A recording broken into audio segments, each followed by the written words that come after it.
Hey,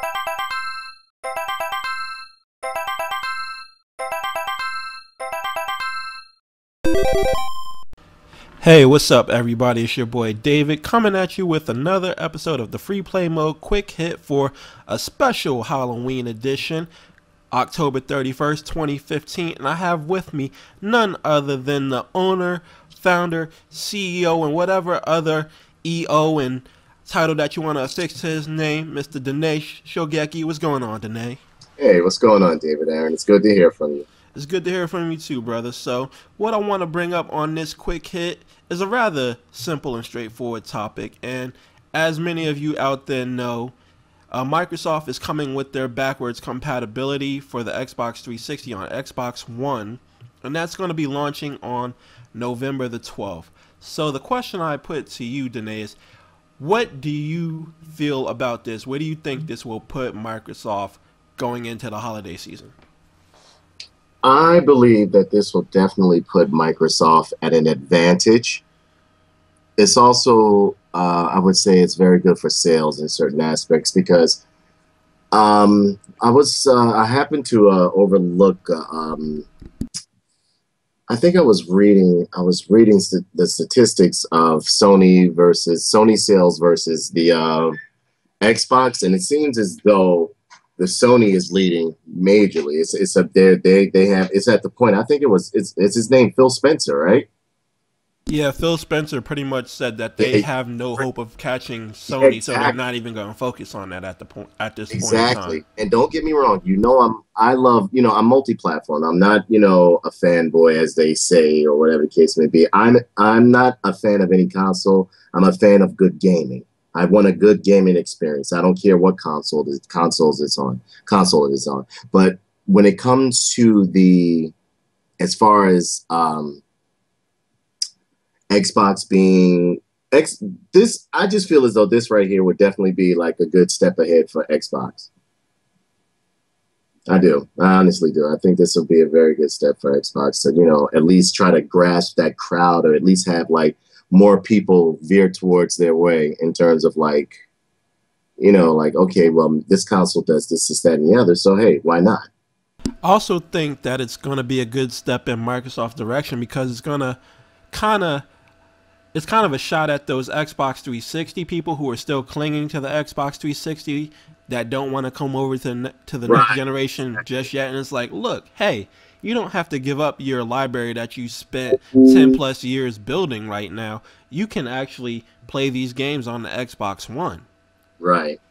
I think that's a great incentive right there. It's great that you put that up because, I have a few friends that still reside. The reason why I still basically get on my 360 is to talk to old friends. Some of them really don't want to make the transition because, everybody isn't, amenable to change. So, right, because I know exactly what you're talking about because as I look over at my library right now, I have over 30 disc-based games for the Xbox 360, and that's a lot of games for me because I got an Xbox 360 the year after it launched. So my gaming library in terms of the Xbox 360 is 10 years old. It spans 10 years, and that's a very long console cycle for consoles where the typical console cycle is generally 5 to 6 years. 5 to 6 years, and that was it.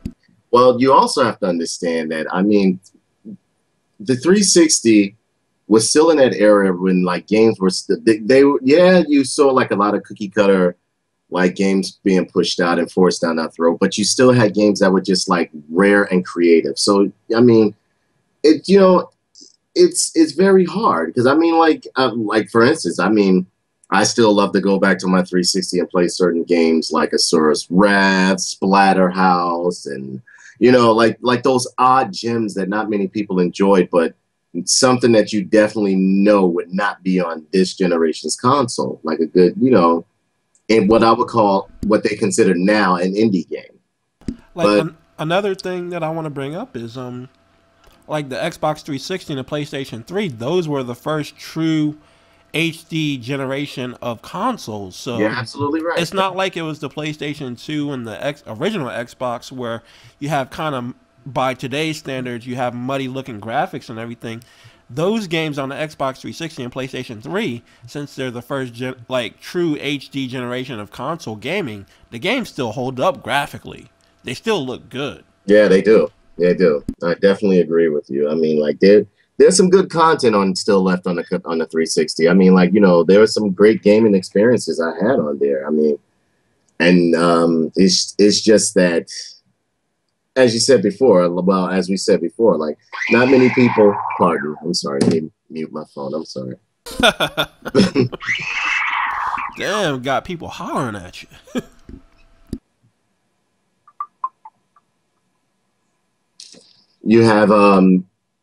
You have many people that are just not willing to let go of those wonderful memories, experiences. And what Xbox is doing, and as you said, is just like, you know what, you don't have to let go of those memories. You don't have to let go of those great experiences, or you can still keep leveling up on that game that you're still playing, and just by going over here for a bit or whatever case may be. It's pretty good.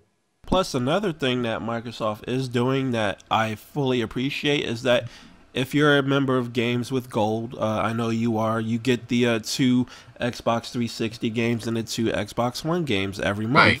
So, starting November 1st, every Xbox 360 game that is released on the Games with Gold promotion is going to be backwards compatible, like right out the gate. Like as soon as it comes out, it's backwards compatible. You can't beat that. And I think Phil Spencer really embodies what I would say, not so much the new gamers, but what I would say like the classic gamer really, you know, believes in. I'm a little tired because I had a big drive today. Oh, it's all good, man. It's like one thing that I think that Phil Spencer realized by admitting that the Xbox One has no chance of catching the PlayStation 4 in terms of sales is that they're in a unique position to take a lot of chances without any real kind of backlash. Exactly. I agree completely. What Sony will do, because Sony is, as again, you know, my feeling and standpoint when it comes to Sony, they make a great product, but they don't innovate it. Or like, it's just like, it reminds me of a mad scientist with ADD. Like, they'll make a great, they'll make something fantastic and then they'll just leave it. Like, perfect example, the PSP. The PSP was a state-of-the-art piece of equipment that Sony came out with that they could have done so much with, but they just was like, oh, well, on to the next. Like another example of that, in my opinion, is since we're talking backwards compatibility, is Sony's attempt at backwards compatibility, which is the PS Now service. Right. It's a great idea on paper, but in practice, since like the largest market in North America, which is us, we don't have the infrastructure to handle that. It's a great idea, but it's way ahead of its time. The technology just isn't here to handle that just yet. So what do you think Sony is going to do to counter Microsoft's backwards compatibility? Or you think they're in such a good position that they're just going to let the PS4 ride as it is? I think they're in such a good position. They're going to do like what they usually do and let the PS4 ride like it is. They do things when they feel like doing it, or they bring up, which is what I feel the Japanese developers and the Japanese companies do. They give you what they want to give you when they feel like it. And in today's market, today's gamer is more like you have to give them what they want. You have to keep them enthralled. You have to pretty much give that gamer the experiences and the gameplay and the content that they want. You can't just give. It's not like when we were coming up, we took what we got. Like, you know what I mean? We were just happy to get a game. Whereas like now there's too many options. And really the way I'm looking at it, honestly, is that by Sony doing things and having the business practices as they do, it could kind of like lead them to where I really believe, and this is just me, that consoles eventually are going to be abolished. I don't think they're going to be abolished, but I think they're going to be forced to change up how they operate drastically. Because we were talking about this a little bit on the New Gaming Order podcast yesterday, And Nelson Rios said that he believes that the consoles are a dying medium, and I have to disagree with that to an extent. I really do. I really believe that consoles are a dying medium because right now, I feel as though they're struggling. They're really struggling because that era of heavy hardcore gamers, it's becoming few and far between now because of the casual gamer. Well, due to smartphones, tablet games, so on and so forth. It's not only that, but the era of the heavy and hardcore gamer is us. Like we don't have that time where we can dedicate like hours on end to playing video games anymore. We're like in our late 20s to early 40s, man. Right, exactly. We got jobs, we got families. Yeah, exactly. So on that note, I'm gonna leave this where it is because we got like 10 minutes into this thing, and it's called the quick hit for a reason. Yeah, it's not called the full-fledged podcast. So I like to thank my man Danae Shogeki from Tough Nerd Toys. Give a plug to your toy shop, Danae. Visit us at www.toughnerdtoys.com for all your classic nostalgia needs for action figures, collectibles, and toys. Also, too, we also sell on Amazon as well. So, I mean, like, if you can't find it on the site, check us out at Amazon. We offer reasonable prices. We have competitive prices, and our shipping we ship worldwide as well. So, check us out. There you have it, folks. ToughNerdToys.com. And this is the free play mode for a special Halloween edition. This is David signing off with Danae. Peace. Hope you have a good evening. Don't get your candy jacked. Yeah. Peace. We're out.